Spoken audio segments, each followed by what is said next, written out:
स्वागत है आप सभी का जनरल लॉ 24 में। आज हम बात करेंगे लिमिटेशन एक्ट पार्ट 3 के आखिरी 4 सेक्शंस के बारे में, जो है सेक्शन नंबर 21, 22, 23 एंड 24। इससे पहले वाली जो कुछ वीडियोस हैं उनके अंदर हमने पार्ट 3 के बाकी सेक्शंस को कंप्लीट किया था और इस वीडियो के अंदर हम इन 4 सेक्शंस को कंप्लीट करेंगे, जिसके बाद हमारा लिमिटेशन एक्ट का ये पार्ट 3 कंप्लीट हो जाएगा और हम अपनी अगली वीडियो के अंदर लिमिटेशन एक्ट के पार्ट नंबर 4 को कंप्लीट करेंगे। ठीक है, so let's start with the video.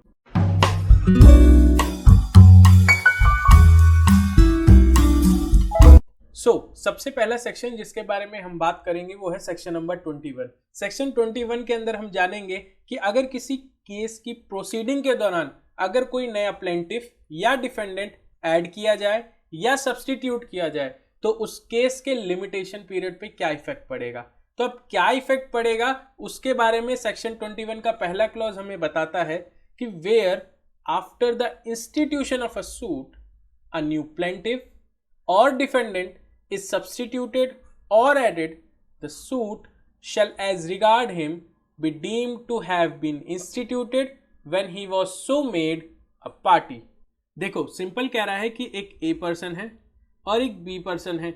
ए ने बी के अगेंस्ट कोई सिविल रॉन्ग कमिट कर दिया है। सपोज करो ए ने बी के अगेंस्ट कोई डेफेमेशन कमिट किया है।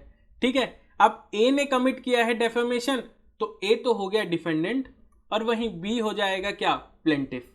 ठीक है, अब हमें पता है कि डेफेमेशन का केस कोर्ट में फाइल करने के लिए टाइम पीरियड मिलता है 1 साल का, और इस केस में डेफेमेशन का कोर्ट में केस फाइल करने के लिए टाइम पीरियड स्टार्ट हो रहा है 1 जनवरी 2010 से।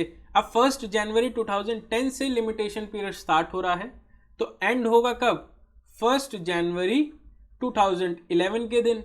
ठीक है, अब यहां पे बी ने ए के अगेंस्ट ये डेफेमेशन का केस सपोज करो कोर्ट में फाइल किया 1 अप्रैल 2010 के दिन।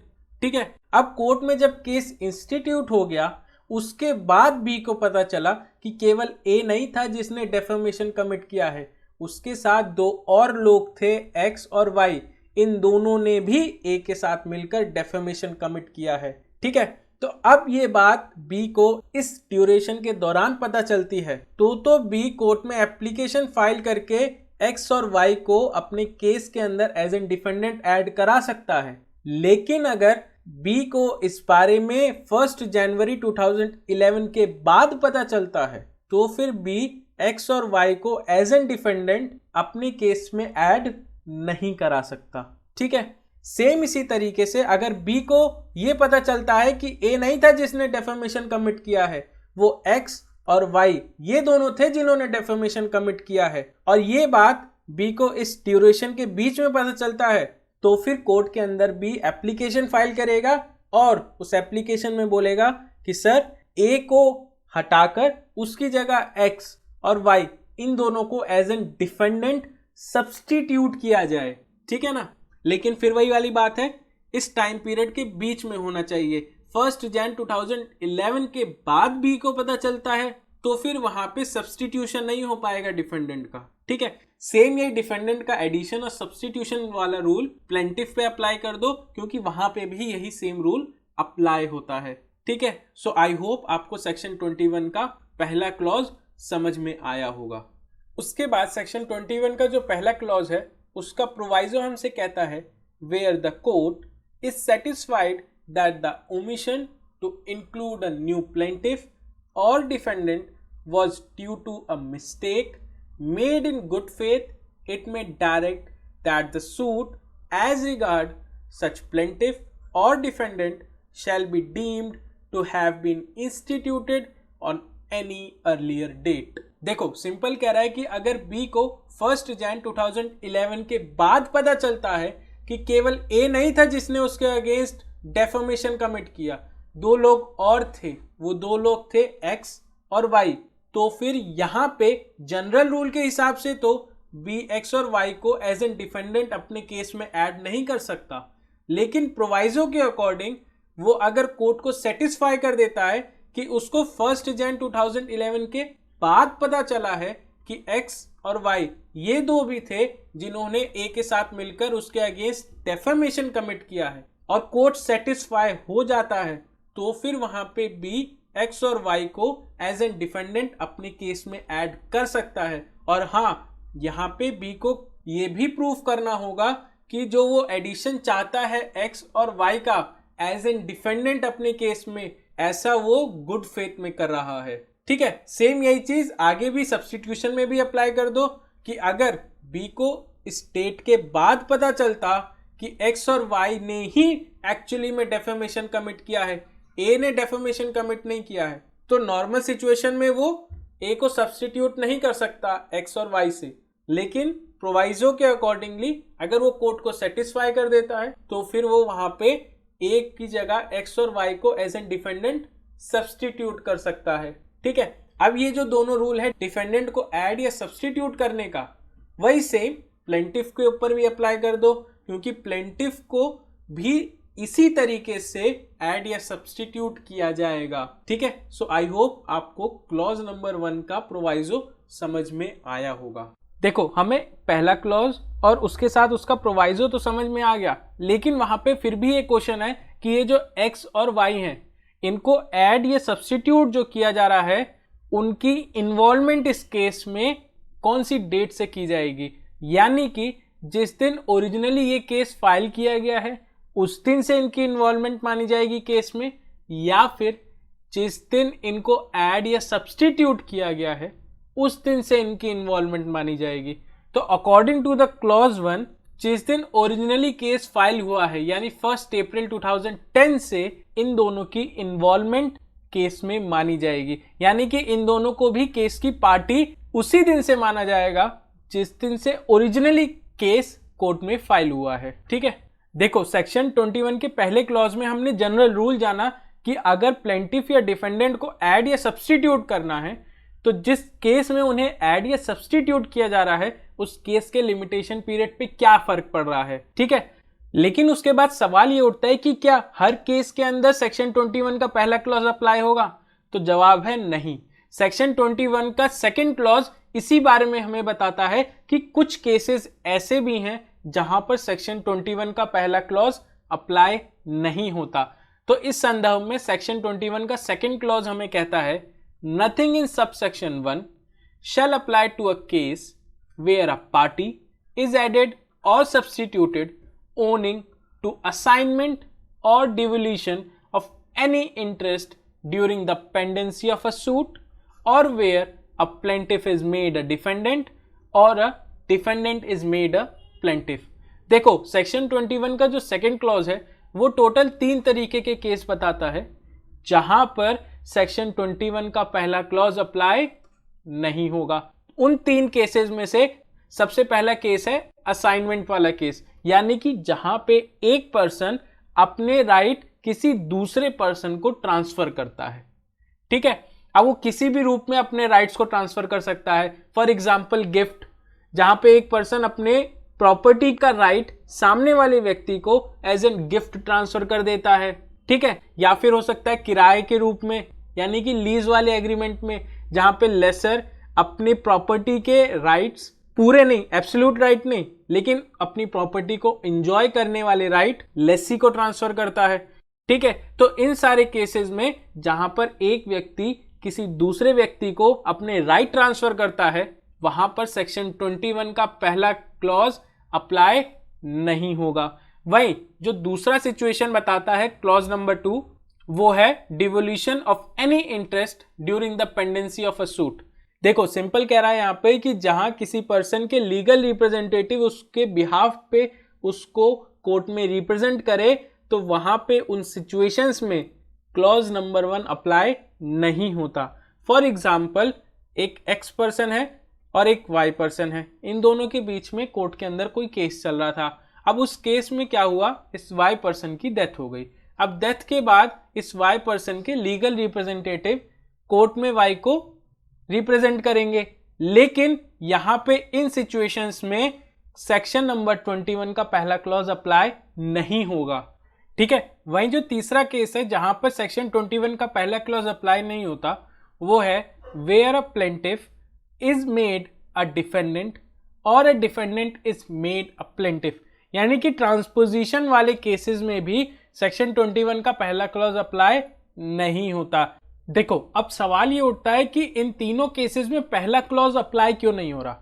देखो जहां हमने अपने पहले क्लॉज में पढ़ा था कि प्लेंटिफ और डिफेंडेंट का जहां एडिशन या सब्सटीट्यूशन होगा केस के अंदर, तो उनका इन्वॉल्वमेंट उस दिन से माना जाएगा जिस दिन केस ओरिजिनली कोर्ट में इंस्टीट्यूट किया गया था। लेकिन इन तीनों केसेस के अंदर जो सब्सटीट्यूशन या एडिशन हो रहा है पार्टीज का, उनकी इन्वॉल्वमेंट उस दिन से काउंट नहीं हो रही जिस दिन कोर्ट में ओरिजिनली केस फाइल किया गया था, बल्कि उस दिन से उनकी इन्वॉल्वमेंट नोट की जा रही है केस में जिस दिन वो एक्चुअली में केस के अंदर इन्वॉल्व हुए। ठीक है, सो आई होप आपको सेक्शन नंबर 21 का पहला क्लॉज, उसका प्रोवाइजो और सेक्शन नंबर 21 का सेकंड क्लॉज समझ में आया होगा। नाउ उसके बाद हम बात कर लेते हैं सेक्शन नंबर 22 की। तो देखो सेक्शन नंबर 22 हमें बताता है कि अगर कोई भी पर्सन कॉन्ट्रैक्ट कॉन्टिन्यूअसली ब्रीच करता है या फिर कोई भी पर्सन कॉन्टिन्यूअसली कोई टॉर्ट कमिट करता है, तो उस टॉर्ट के रिगार्डिंग या फिर इस ब्रीच के रिगार्डिंग जो कोर्ट में केस फाइल किया जाना है, उस केस के लिमिटेशन पीरियड पर क्या असर पड़ेगा। ठीक है, तो इस बारे में सेक्शन नंबर 22 कहता है कि अगर कोई भी पर्सन जब जब कॉन्ट्रैक्ट को ब्रीच करेगा या फिर वो जब जब टॉर्ट कमिट करेगा, तो उसके अगले दिन से उस ब्रीच के रिगार्डिंग या उस टॉर्ट के रिगार्डिंग कोर्ट में केस फाइल करने के लिए जो लिमिटेशन पीरियड है वो दोबारा से स्टार्ट होता रहेगा। ठीक है, यानी कि सपोज करो एक एक्स पर्सन है और एक वाई पर्सन है, इन दोनों के बीच में कोई कॉन्ट्रैक्ट हुआ। अब वाई ने इस कॉन्ट्रैक्ट को सपोज करो आज के दिन ब्रीच कर दिया। ठीक है, अब लिमिटेशन एक्ट के अकॉर्डिंग जिस दिन कॉज ऑफ एक्शन अराइज होता है उसके अगले दिन से लिमिटेशन पीरियड स्टार्ट होता है ना। तो अब यहां पर भी अगर आज कॉन्ट्रैक्ट को ब्रीच किया गया है तो यानी कि कल से लिमिटेशन पीरियड स्टार्ट होगा। लेकिन अब एक्स वाई के अगेंस्ट इस कॉन्ट्रैक्ट के ब्रीच के रिगार्डिंग कोर्ट में केस फाइल करता, उससे पहले वाई ने इस कॉन्ट्रैक्ट को दोबारा से ब्रीच कर दिया। ठीक है ना, तो अब क्या होगा, तो अब जिस दिन वाई ने दोबारा से इसी कॉन्ट्रैक्ट को ब्रीच किया है उसके अगले दिन से एक्स के लिए नया लिमिटेशन पीरियड स्टार्ट हो जाएगा। ठीक है, और ये कॉन्टिन्यूअसली लिमिटेशन पीरियड स्टार्ट होता रहेगा जब जब डिफेंडेंट कॉन्ट्रैक्ट को ब्रीच करता रहेगा। ठीक है, और यही सेम होता है टॉर्ट में। टॉर्ट का भी एक एग्जांपल देखते हैं तो हमें सेक्शन नंबर 22 अच्छे से क्लियर हो जाएगा। तो देखो सपोज करो एक एक्स पर्सन है और एक वाई पर्सन है। ये जो एक्स पर्सन है इसके घर के बगल में वाई ने कोई एक छोटी फैक्ट्री खोल ली। अब फैक्ट्री खोल तो ली लेकिन उस फैक्ट्री में शोर इतना होता है जिसकी वजह से एक्स को प्रॉब्लम क्रिएट होती है। एक्स अपने नॉर्मल रूटीन को फॉलो नहीं कर पाता। ठीक है, अब ऐसा अगर हो रहा है तो वाई क्या कर रहा है, वाई नेग्लिजेंस कर रहा है, यानी कि टॉर्ट कमिट कर रहा है। तो अब यहां पर वाई की फैक्ट्री से जब जब आवाज निकलेगी जो एक्स को तंग करेगी, एक्स के लिए प्रॉब्लम क्रिएट करेगी, तब तब एक्स के लिए नया लिमिटेशन पीरियड स्टार्ट होता रहेगा। सो इन शॉर्ट एक लाइन में समझे सेक्शन 22 को, तो जब जब कॉन्ट्रैक्ट ब्रीच होगा या जब जब टॉर्ट कमिट होगा उसके अगले दिन से नया लिमिटेशन पीरियड स्टार्ट होता रहेगा। ठीक है, नाउ अब हम बात कर लेते हैं सेक्शन नंबर 23 के बारे में। तो सेक्शन नंबर 23 बात करता है उन केसेस के बारे में जो प्लेंटिफ कोर्ट में तभी फाइल करता है जब उसके अगेंस्ट कोई स्पेशल डैमेज हुआ हो उस एक्ट से जिसके बदले वो कंपनसेशन ले सके। ठीक है, यानी कि सपोज करो एक एक्स पर्सन है, वो रास्ते से जा रहा था और रास्ते में एमसीडी का काम चल रहा था। ठीक है, अब एमसीडी का काम चल रहा है तो वो सबके लिए न्यूसेंस है। ठीक है ना, लेकिन अब केवल इस बात के लिए एक्स कोर्ट में एमसीडी के अगेंस्ट केस फाइल नहीं कर सकता और उस न्यूसेंस के रिगार्डिंग कंपनसेशन तो नहीं ले सकता। लेकिन अगर जो एमसीडी का काम हो रहा था उस काम से इस एक्स को कोई स्पेशल डैमेजेस हो जाते हैं तो उस स्पेशल डैमेजेस के लिए एक्स कंपनसेशन डिमांड कर सकता है एमसीडी से। फॉर एग्जाम्पल एमसीडी का काम चल रहा था, वहां पे एक गड्ढा था, अब उस गड्ढे में एक्स गिर गया। ठीक है, अब वो जो एक्स गिरा वो एक्स की अपनी गलती से नहीं गिरा, वो एमसीडी की लापरवाही से गिरा, नेग्लिजेंस से गिरा, तो अब यहां पर एक्स के अगेंस्ट स्पेशल डैमेज हुआ है। ठीक है, उस गड्ढे में सब नहीं गिर रहे थे, केवल एक्स गिरा है। तो अब यहां पर एक्स का राइट क्रिएट हो जाएगा उस एमसीडी के अगेंस्ट कोर्ट में केस फाइल करके कंपनसेशन डिमांड करने का। ठीक है, और यहां पे जो लिमिटेशन पीरियड स्टार्ट होगा ना, वो उस दिन से स्टार्ट होगा जिस दिन इस एक्स के अगेंस्ट कोई स्पेशल डैमेज हुआ है, यानी कि जिस दिन एक्स इस गड्ढे में गिरा ना, उसके अगले दिन से लिमिटेशन पीरियड स्टार्ट होगा। ठीक है, सो इन शॉर्ट, जहां पे कोई ऐसा एक्ट हो रहा है जिसके अगेंस्ट प्लेंटिफ तभी कोर्ट में जा सकता है जब उसके अगेंस्ट कोई स्पेशल डैमेज हुआ हो, तो जिस दिन उसके अगेंस्ट स्पेशल डैमेज होगा उसके अगले दिन से ही उसका लिमिटेशन पीरियड स्टार्ट होगा कोर्ट में केस फाइल करने के लिए उस एक्ट के अगेंस्ट जिसकी वजह से उसको कोई स्पेशल डैमेज हुआ है। और जो वो केस फाइल करेगा उस केस में वो कंपनसेशन की डिमांड करेगा अपने स्पेशल डैमेजेस के लिए। ठीक है, सो आई होप आपको सेक्शन नंबर 23 भी अच्छे से समझ में आया होगा। नाउ अब हम बात कर लेते हैं लिमिटेशन एक्ट के पार्ट 3 के लास्ट सेक्शन की, वो है सेक्शन नंबर 24। सेक्शन नंबर 24 कहता है computation of a time mentioned in instruments. देखो, अभी तक हमने सेक्शन नंबर 23 तक ये पढ़ा कि लिमिटेशन पीरियड को काउंट करना है, लेकिन सवाल ये है कि कहां से काउंट करना है और कैसे काउंट करना है। यानी कि सपोज करो किसी हिंदू पर्सन को लिमिटेशन पीरियड काउंट करना है, तो अगर वो अपने हिंदू कैलेंडर से लिमिटेशन पीरियड काउंट कर ले तो चलेगा, या फिर किसी मुस्लिम पर्सन को लिमिटेशन पीरियड काउंट करना है तो वो अपने मुस्लिम कैलेंडर के हिसाब से काउंट कर ले, चलेगा? नहीं। ऐसा अगर होगा कि सब अपने अपने हिसाब के कैलेंडर से लिमिटेशन पीरियड काउंट करने लगेंगे तो एक क्योस क्रिएट हो जाएगा कोर्ट में, जिसकी वजह से रियल लिमिटेशन पीरियड काउंट ही नहीं हो पाएगा। तो इसको सॉल्व करने के लिए सेक्शन नंबर 24 हमें कहता है all instruments shall for the purpose of this act be deemed to be made with reference to the Gregorian calendar। यानी कि लिमिटेशन एक्ट के अंदर जो भी लिमिटेशन पीरियड काउंट होगा वो ग्रेगोरियन कैलेंडर के थ्रू ही काउंट होगा। अभी कौन सा कैलेंडर है? ये वही नॉर्मल कैलेंडर है जो हम यूज करते हैं। जनवरी, फरवरी, मार्च, ये जो 12 महीने होते हैं, हर महीने के अंदर किसी में 30 दिन है, किसी में 31 दिन है, किसी में 28 दिन भी है। तो जो वो नॉर्मल कैलेंडर हम यूज करते हैं उसी कैलेंडर की बात कर रहा है। उस कैलेंडर का नाम होता है ग्रेगोरियन कैलेंडर। ठीक है, यानी कि कोई भी हिंदू हो, कोई भी मुस्लिम हो, वो अपने कैलेंडर के हिसाब से लिमिटेशन पीरियड काउंट नहीं करेगा, वो ग्रेगोरियन कैलेंडर के हिसाब से लिमिटेशन पीरियड काउंट करेगा, जिससे कि क्योस क्रिएट ना हो कोर्ट में। ठीक है ना? सो आई होप आपको सेक्शन नंबर 21 से लेकर 24 तक के सारे सेक्शंस क्लियर हो गए होंगे।